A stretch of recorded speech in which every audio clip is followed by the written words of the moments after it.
So UCR, what's your favorite scary movie?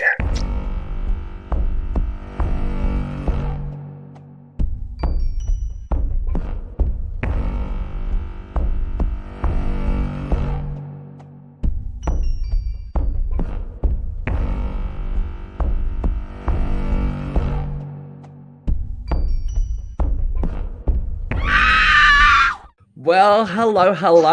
Long time between drinks here at Uncensored Horror. Or actually, for tonight, should we say, g'day? G'day. G'day, because as you can see, it's just the Aussie troubled trio here tonight. Katie is off this evening, and we thought to ourselves, hey selves, with 3 Australians on the panel, what could we discuss that Americans may not know about? Nikki Webster. Nikki Webster. The exact correct amount of Vegemite to put on something. Or we could discuss an Australian slasher that a lot of Americans may or may not know about, but they should, because it has icon Molly Ringwald as the starring role. So, thank you, Luke. We are going to talk about 2000s cut. That's right, ladies and gentlemen. That would be the Australian poster for the 2000 Australian horror comedy, I guess. Horror comedy, horror meta slasher cut. Looks very dramatic and very representative of the film. This is the US poster. Oh, I like that one. This is the DVD, but it doesn't give the vibe at all. Yes. So let's set the scene for what kind of world we were existing in. This is full on post Scream excitement. Post Scream 3. 2000. Yeah. 2000. We are living in the metaverse. They even reference Scream in this movie. And Courtney Cox in this movie. So we are fully, immersed in what it is to be the Kevin Williamson, Wes Craven meta slasher. And Australia does not have a big history of horror films. There are some great ones. There are some not so great ones. Wolf Creek's a great one. Wolf Creek's a great one, but there's a lot more to look into. We'll talk a little bit more about that later on. But let's talk about, before we get started, as always, if you have not seen 2000, it's very hard saying 2000s. The year 2000's Australian horror movie cut. Pause the podcast right now and come back later so you can join in the conversation. So I will go first. I remember hearing about this movie coming out.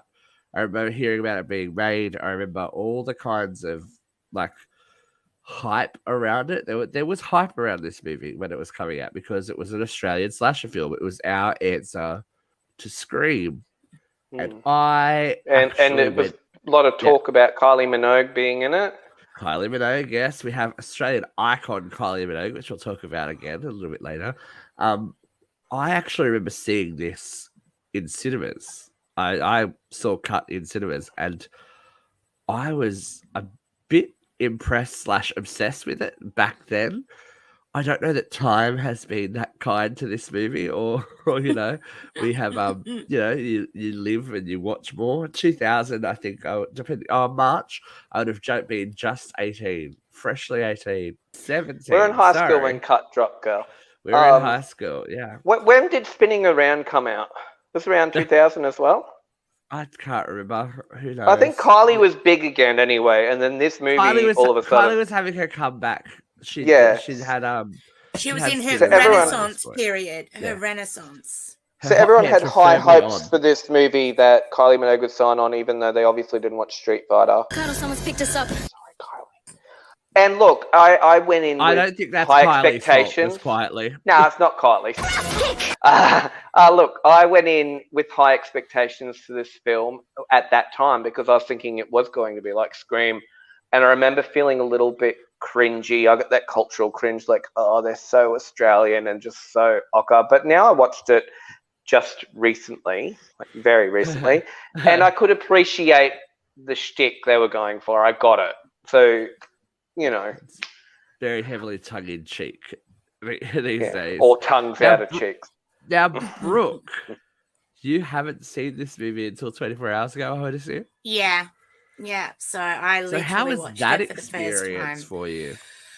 Oh, look, there were things that I absolutely loved, and there were things that I went, what the fuck? Just because some of it was so cringy, and the way that they were so Australian, and it's just, it makes you kind of go, why? But there were things that I thought would... cringe.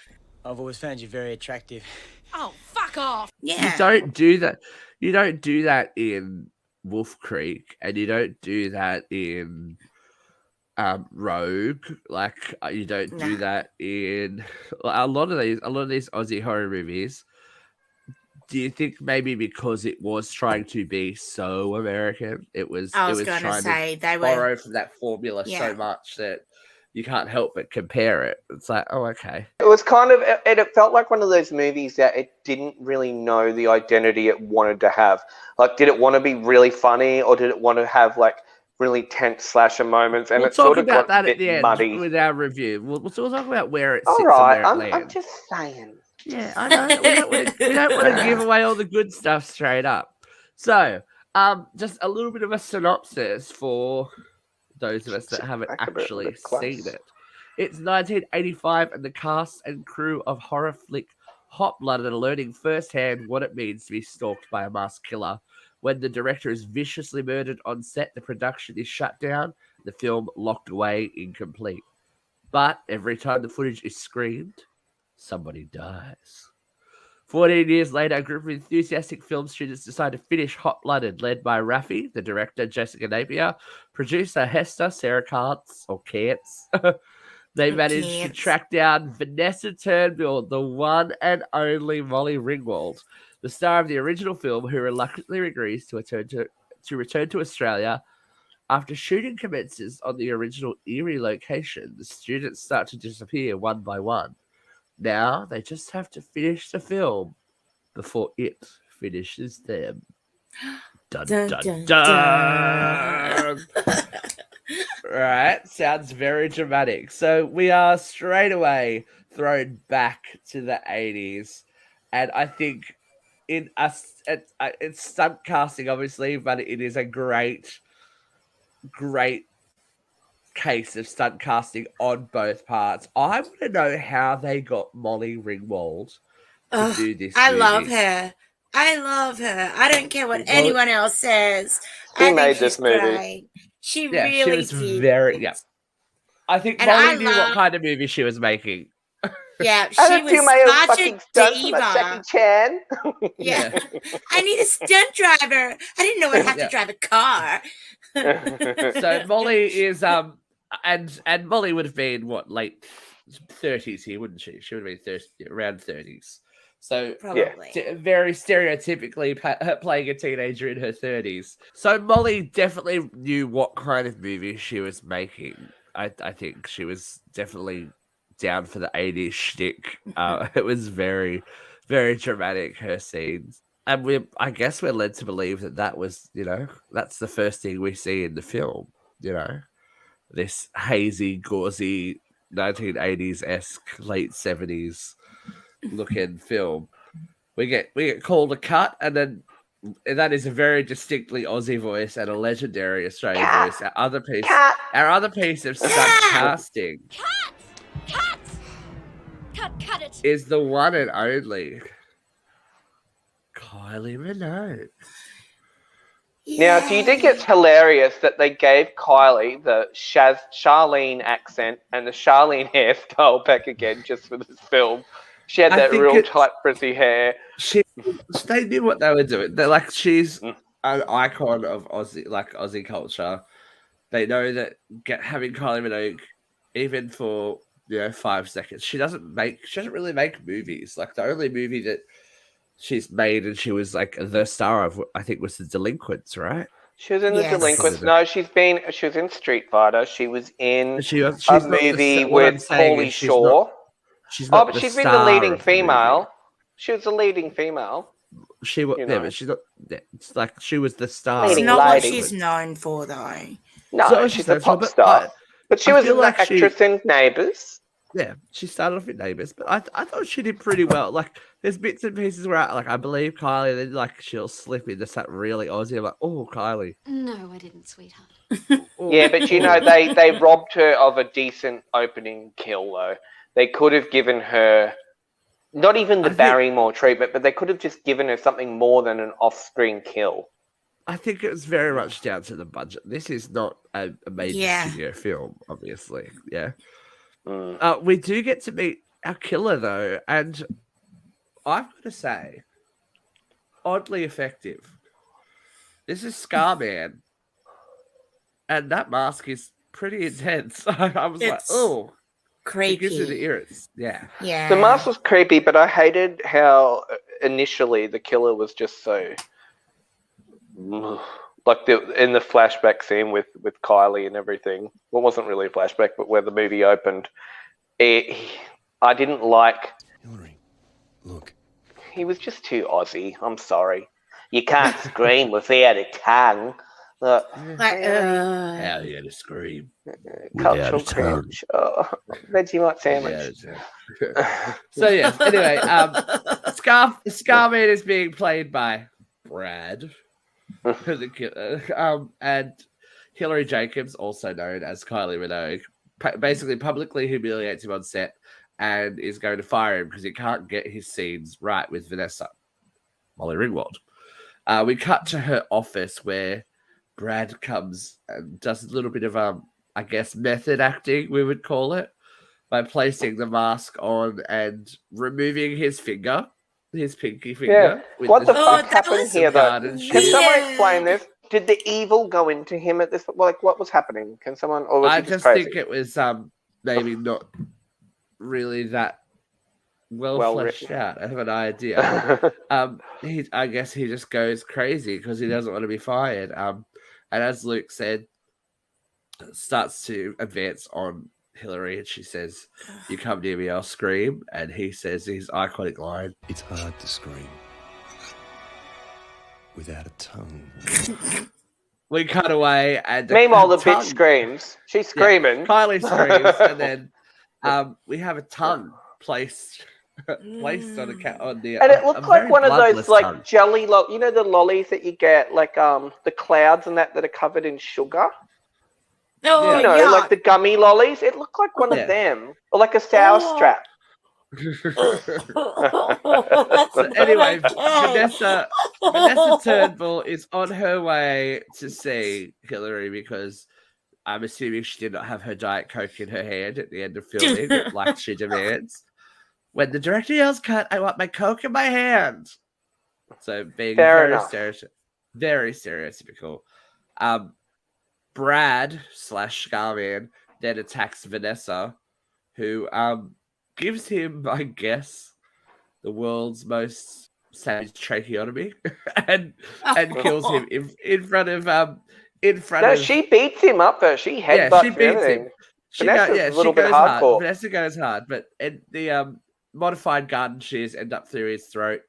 He's electrocuted, which I don't get. But anyway, yeah, what happened there? Was there a cut scene like where he fell into a box? I was gonna say, but doesn't that like make sense later on in the film? It does later on. It would make more sense if he was stabbed into something electrical, but I don't know. But it kind of ties back to the end. I feel like it makes no sense when it happens. But I feel like if you pay enough attention toward the end, it makes this much sense. It didn't really make much sense. Let's be honest. No, it didn't. But anyway, I know we're trying to put the puzzle together, but there's a few pieces missing. I think there's a few screws loose, but it's okay. Vanessa's assistant witness at Lostman witnesses the murder as well, so he's one of the original survivors of the 1980s drama. cut forward now to present day groovy 2000s rock grungy Australia. I see what you did Lossman there. Lossman is now a film studies teacher, and he's regaling his class with the story of why he doesn't have horror on his course in the film studies wherever he is. I would assume university / school, whatever. But two of the students, Jess Napier and Sarah Carnes, Raffi and Hester, are very interested in the rights to Hot Blooded, and they can see, especially with the modern day reemergence of horror, they can see dollar signs in bringing back a cursed film and completing it. So they ask the questions, and this is where we start to find out that every time there's been a screening or someone's tried to finish an attempt to finish the film, there has been a death. There was a screening of the film and there was a murder, and then I think the producer was actually electrocuted. So the film Hot Blooded has a mysterious curse. Ooh. I know, but it makes sense that it's a student film at this point, because that's what this film looks like. Yeah, look, I think that they try. They try. I think when it comes down to, you've got to think. I don't know though. I think even low budget, like you can do some good stuff. I think with low budgets, you get a lot of people that put money into it that want to have their bits in and their say, and it makes everything messy and it's not really true to the art. The film industry is a lot different now than it was in 2000. I think if you were trying to mount a horror movie now in Australia, obviously there's a lot. It's still a lot, but it's something you can do now on the back of movies like Wolf Creek and The Babadook and stuff like that. There are Australian horror movies that have done really, really well and have been critically acclaimed and successful. So it's a little bit easier to get it done. I think this feels very much like a guerrilla film student, like, everyone in the back of a van, we're making a movie kind of moment. Which, there's nothing wrong with that. Great movies have been made like that. Halloween was made like that. You know what I mean? Texas Chainsaw Massacre was made like that. I think, as we said, we get a bit confused with the voice of what we want the movie to be. But, that's what happens. That's what happens.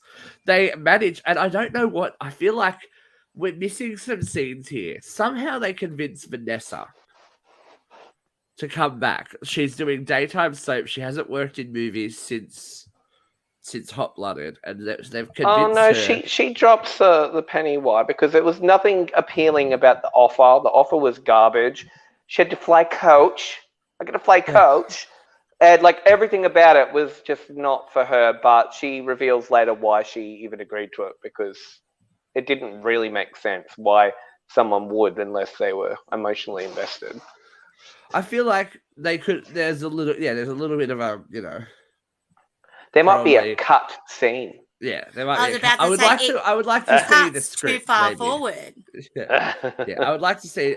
They use tabloid headings and stuff like that to try and explain it. I feel like I would just rather see it. Don't try and show me it. Just I would like to see it. So, grown up, Molly Ringwald arrives back in Australia and is picked up in the back of a car, and taken to a press conference straight away. I'm like, this is very interesting.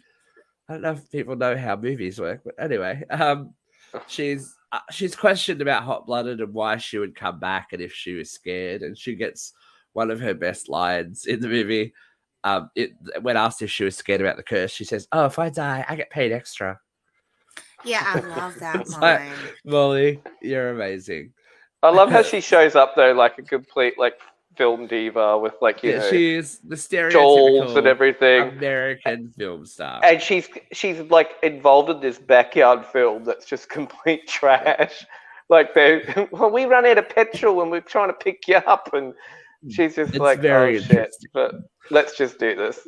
I love that she gets dressed up to go to the screening as well. It's like the screening of the original film. She's she rocks up in a dress with a shawl and her hair done, and all the students just rock up, to watch. We get our first our first red herring with the film projectionist. I think we're all supposed to think, oh, this guy's a bit shady and a bit, how you going? But we have a fake missing. out. But then also fake out here. We have a fake out here. Molly's character walks out. She walks out. There, I feel like that could have been played up a bit more as well. But again, the prosthetics department get a little practice in, and pretend there's some slit throats, and poor Raffy doesn't take it too well. She gets a little bit upset. Poor Jess Napier. Now, Jess Napier was very much of the time too. She was quite famous there for a little while in Australia. She was in TV and movies and all that kind of stuff. Who is she? She was on I can't remember what TV show she was on, but she's a name. She's a name in Australia. She was a well-known actress in the 2000s. Okay, so she might do this podcast. I would love to talk to her about making this movie. I feel like it would be a very unique experience to talk about, trying to make an American horror movie in Australia. So as we now return to the original set as well. I like the house was cute. The house is very cute. I was like, oh, gothic kind of. I actually think I know where it is. Oh, okay, good. The house we'll have a discussion later. There was someone living there, right? The guy that was living there. And it was all nice and done. But how come there were certain parts of it that were still all shit? Because it's very much think Grey Gardens. It's very much probably a house that has seen its prime, and someone lives there that can't afford to maintain it now. It's not unheard of. A lot of these big manor houses was maintained. Yeah, but for public appearance and stuff. Yeah, you want it to look like, yes, I am still rich and affluent, but there's stacks of dishes and stuff. Like, do you know what I mean? That's bone china. It was all for show. I'll have you know, it's bone china from China. Is it from China? From China. So, yes, we meet there's some shonky dealings going on there. He's getting paid to use the location, and the producer's widow has made the girl sign an indemnity that she is not responsible for anything that happens to anyone on the set. That's very dramatic, isn't it? Blood money, girls. Blood money. Blood money. It's like, oh, okay. But she kind of knows some crap's going to go down. And she knows. We'll talk about her later. She knows. She's very reminds me of Robert Englund when Robert Englund plays a female in like the Friday movies, not Red Elm Street movies, when he's like the nurse or something. Are you an uncensored horror? Yeah, so I'm just having a little stroke. It's okay. It was a fun one. So yeah, while these guys are on set making their movie, the projectionist is killed, and the cans. Is he? We don't know this at the time, do we? Well, no. Well, they don't know it. We see it. They don't know it. Oh, do we? I can't remember already. The cans containing the film are delivered to the location, so they are surrounded by the film. When mysteriously Scarman starts acting a little out of character or in character, I would say. I've got to give this credit, right? For a movie that is low budget, that beheading was pretty impressive. Oh, it was, yeah. That the beheading that I don't know how you behead someone with a garden shears, a set of garden shears. But they explain that later too, because he's like, these are they've been modified so I can cut off heads. Yeah.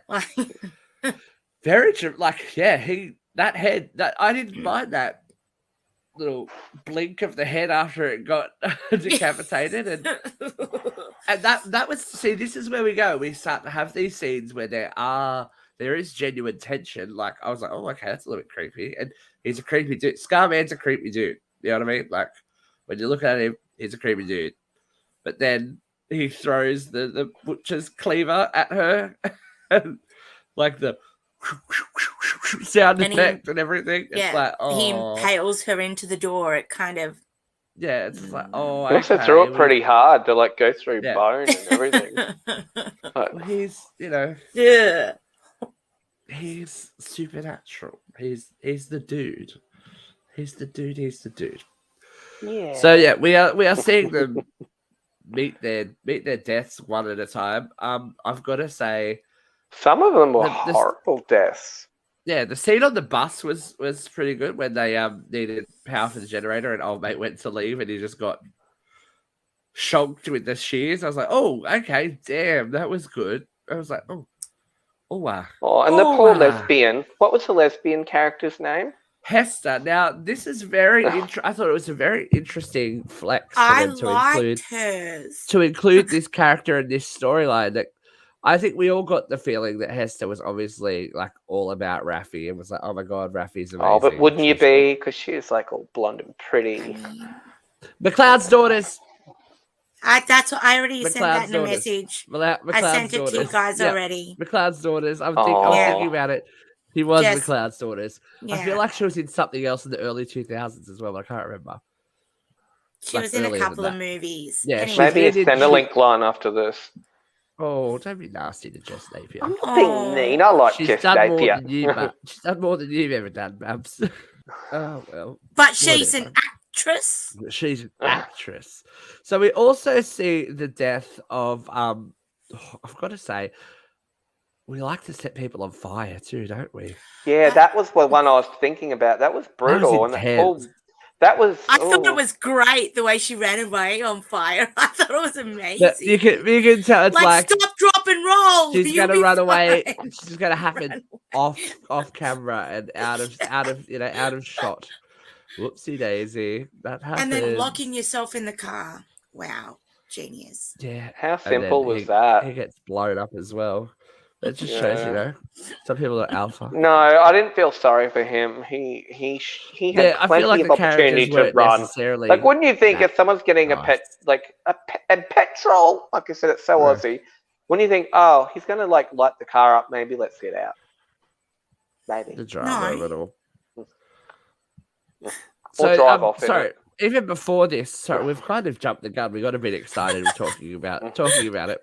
We do have the arrival of the producer's wife, Honkanen, interrupting the shot that where we were going to see Vanessa playing her mother. So she's come back to play her own mother in this film because of the time that's passed. Also missed over my favorite part where they gave him the fake shears and then he just casually walked past everybody to pick up the real ones. Like, no one paid any attention. So it's cool.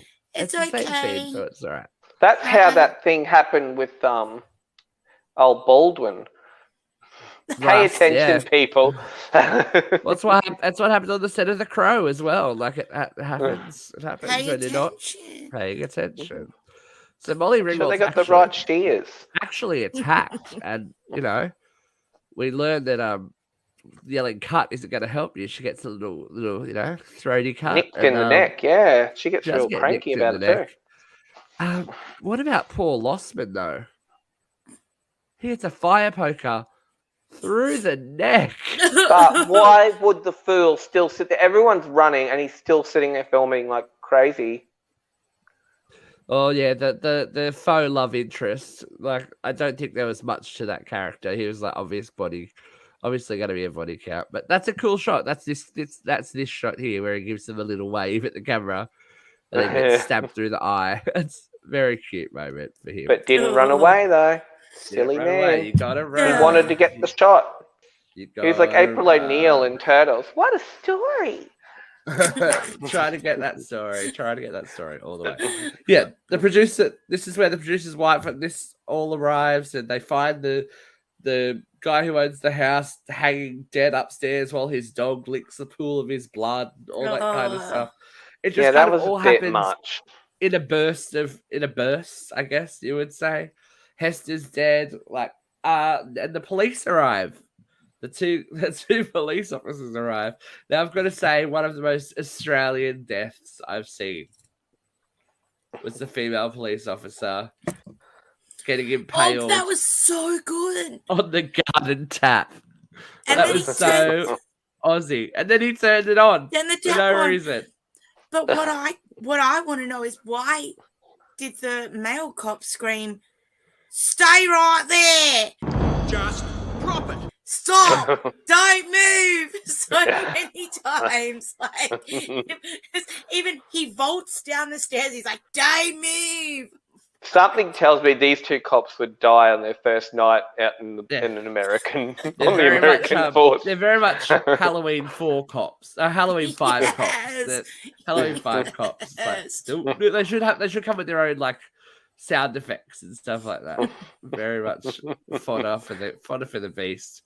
Scarman does some serious damage. Like we get a pretty much, shot for shot reenactment of Vanessa's original scene with him in her upstairs bedroom. That's like her childhood bedroom.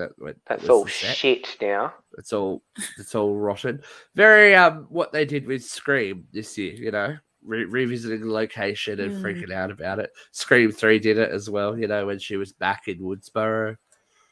Mm-hmm. Very Sidney Prescott moment, and she even goes out the window. She's like, "Oh, bye now." Except with no budget, you didn't even see her fall. Like, come on, I would have come and jumped out the window in her dress just to make it look like she actually fell. But this is where we've come up with the idea that if we destroy the film, then the evil will be destroyed as well. Yeah, that was kind of left field. So I don't think that's the first conclusion I would come to. No, I'd be like, but it was the theory from it was the theory from the widow. Because and then the widow's also had a stroke at this point, so the killer's really going overtime now. Like, just making people have strokes now. Catalpa, they've created their negative energy, and the energy that's gone into the film has created this monster, and I guess it's a metaphor for art and stuff like that. A very heavy-handed metaphor, but as you do. It was kind of it was its own entity. It was a little bit like the first. It became its own entity, like the drama and all the passion and everything surrounding the film has created this monster. Irony. And we get the unmasking. Now, this is very, very Freddy Krueger, Robert Englund, right? Yeah, bit Freddy, a little bit like Buffy Demon as well. I got from that one. Yeah, like X-Files. Yeah, X-Files-ish too. He was very X-Filesy, especially when, I think this is when he was actually a bit menacing. I felt that. Yeah.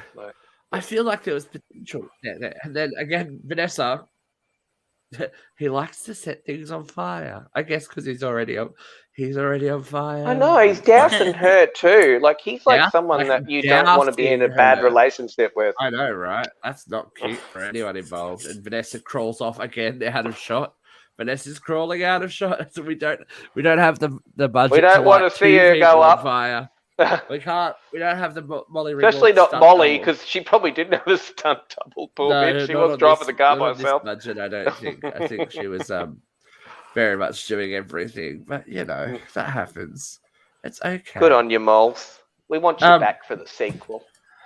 Well, look, we did. We kind of jumped around it too, but very heavy-handedly, it is revealed that Raffi is Hillary's daughter. So the original director is her mother, like she died. Oh, so Kylie's her mum. Kylie was her mum. So Raffi's like Ebony Ray, a little bit. Yeah, Raffi's trying to, save her mother's reputation because everyone thought she was a schlock director and never did anything because she was murdered and murdered on the set of a B production. But I feel like that could have stood out a bit more as well. Like, it kind of got, if you weren't paying attention to the movie. It feels like this movie needed another 20 minutes of story to flesh out some stuff and about another $1 million of budget so we could see people get lit on fire. It Not has even $1 million so worth of budget, much just potential. some more idea.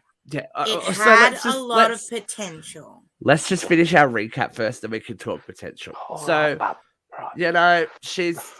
We've thrown the film into the fire, and Scarman collapses on top of Raffi. Not before though, and this is very, very a no-no. The impaled Lossman removes the fire poker from his neck I know. Lucky it wasn't through his carotid artery. I know. It's not carotid anyway, mate. It's just going to fucking bleed everywhere. And we get a repeat scene. He gets stabbed again. There's the electricity, fires. And he starts to melt as the film melts. Now, I know. It's very that Jess Napier deserves an award for just copying that much goo in the face. Because when he dissolves and she crawls towards Lossman, she is covered. I know. Not a lot of actresses have to put up with that, except for like Jenna Jameson. I know. She is covered. It looks like lube, doesn't it? She's like, it doesn't look good. Lube. It does not look good. And like that really cheap lube from Woolies too.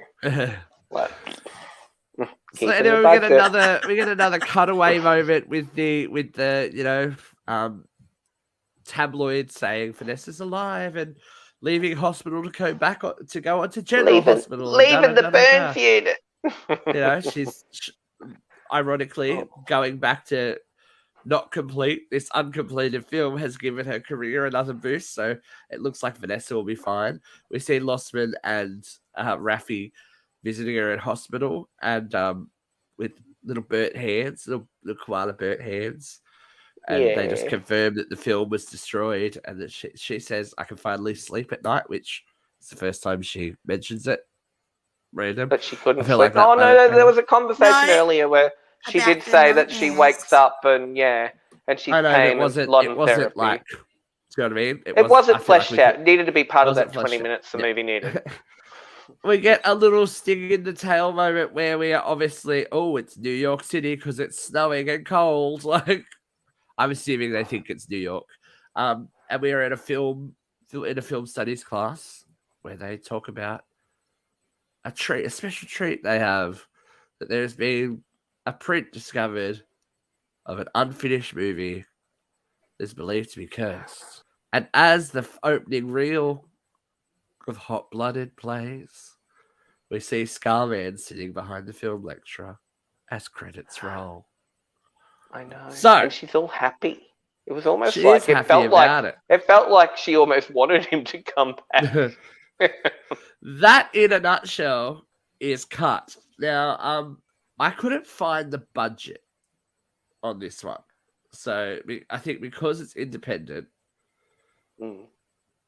Now, it probably had a lot of different investors. The box office gross in Australia was $501,000. $501,979. So they paid for Molly and Kylie. Yeah, that might have got Molly and Kylie in there.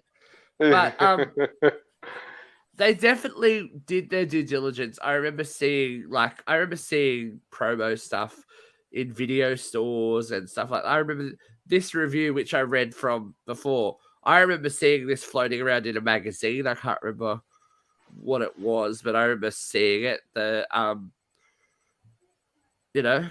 then the soundtrack and all that kind of stuff. The website was very reminiscent of the cutaway scenes that we got with the tabloids. I remember going to the website and stuff like that. But it did actually get, international distribution and stuff like that. There's not a lot of information on, how it was received overseas. Look, as we were talking, I don't think it's a horrible movie, but I think that there is confusion as to what it wanted to be. Yeah, and I think the low budget also contributed to that, where it couldn't achieve the things it wanted to achieve. But and it lost its way a bit. But you know what? It wasn't a bad ride. It wasn't bad. Look, it's a fun, let's turn it on in the background if you've never seen it, schlocky kind of moment. Like, it's no worse than Leprechaun. I was like, listen, we've watched Leprechaun, and this is, thanks, Katie. But, all right. Brooke, you go, give us your thoughts, because this is your first time seeing it. How many dingoes eating your baby do you give it? How many tongues do you give it, Brooke? Out of 5. How many tongues? I think maybe 2.5. Dingo tongues. I think 2.5, because look, I think that it has a lot of potential, but it did need the extra time and the extra budget because, you know, going back to right at the start, I don't think that Kylie was given a good enough death. Her kill scene could have been incredible. I think I was Molly thinking she Ringwald, needed like a Sarah Michelle Gellar chase scene. yes, she needed something bigger to make it worth it for her, so to speak. But I think that Molly Ringwald did an amazing job. I love everything about that person. She's incredible. But it had so much potential that I hate to give it 2.5, but 2.5 it is. Yeah. All right, Luke, what about you? What's your so I'm gonna be meaner than Brookie, and I'm going to give this 2 dingo tongues out of 5 because I felt that the pacing's really bad, and you can't blame that all on budget. It just kept jumping around the place. It didn't know the vibe it wanted to have, and it was very reminiscent of another Australian slasher film we watched, Steve, Blood Moon, which just, it's like, what do you want to be? Like, get your shit together. What do you want to be? So I felt like this movie had some humorous moments, but they were so few and far between that the movie didn't need them because it didn't add anything. It actually detracted in some ways. It was like, what the heck? Like, why throw that in there? So, and then you have like horrific deaths, like someone being burnt alive. So it just, look, 2 out of 5 because I think it had a lot of potential. I really thought it was going to get a sequel, but clearly not with the shitty box office. No, you are right. Lost me tongue. There were rumors for a very, very long time after the movie that there was going to be a sequel. That I think that they even might have gone into like a discussion mode with like a major studio for it because it had done. It must have been made on a pretty small budget for 500,000 to warrant interest. Well, to get distributed in the States too, and I guess it got distributed because they got Molly in it. So there was interest from so smart casting. Yeah. There's interest from the American audience to see, well, what's Molly in? You know, if you're a diehard fan, you love 16 Candles, Breakfast Club, you're going to check out Cut. Wikipedia does not mention Cut on Molly's journey, by the way. Maybe Molly doesn't mention Cut. maybe Molly has some feelings. Oh, I reckon she had fun. She was having fun. But I think, she knew what as it was. Brooke said, I think that she is probably the strongest part of the movie. She was there to leaps and bounds play, and she and she well. And I don't want to down some of the other actors, but some of them weren't very good, and they very much contrasted with Molly. When you can tell, like, here's someone who can act even in a poorly budgeted film. It'd be a great movie, And then you've got these others that are just like, oh yeah, someone's going to kill me.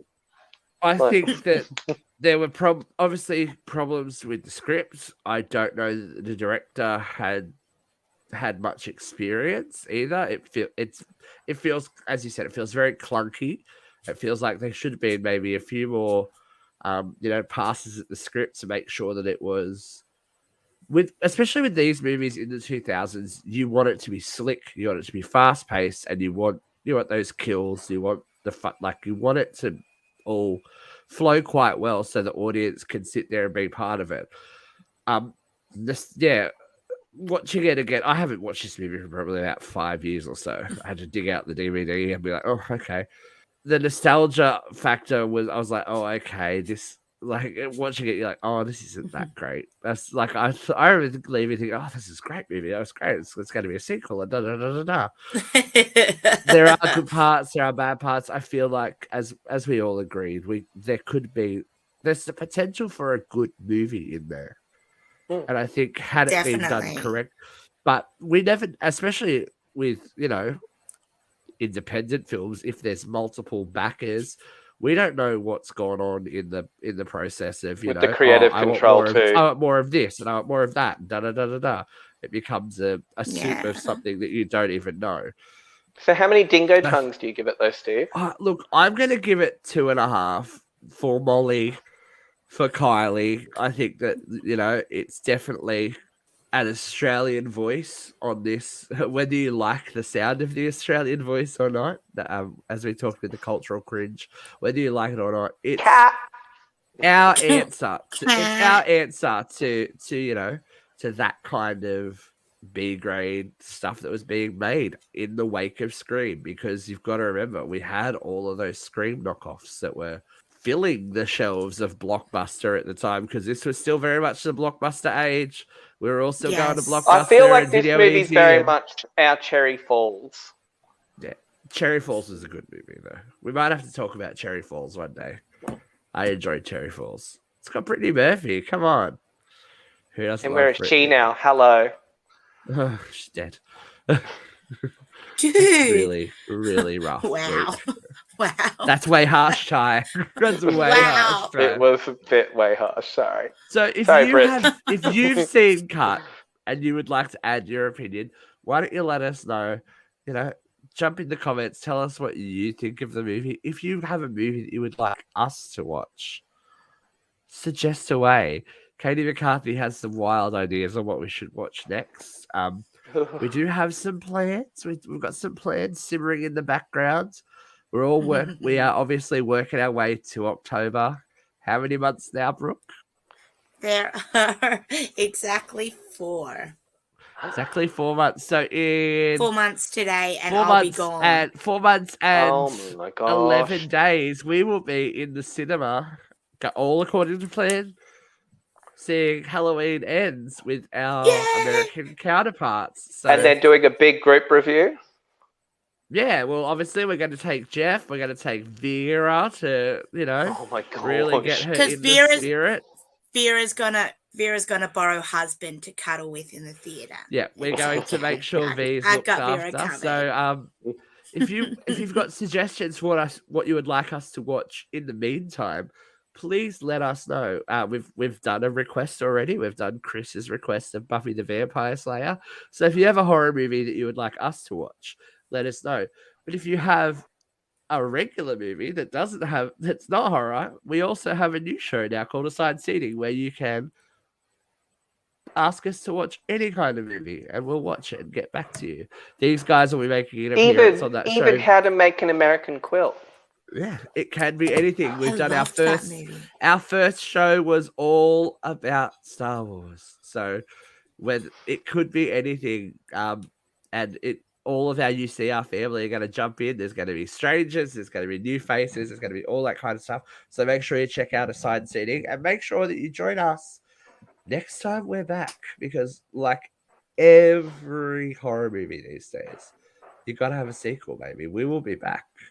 And we'll see you next time on Uncensored Horror. Keep it creepy. All right. Cut. Cut it. Cut. Cut.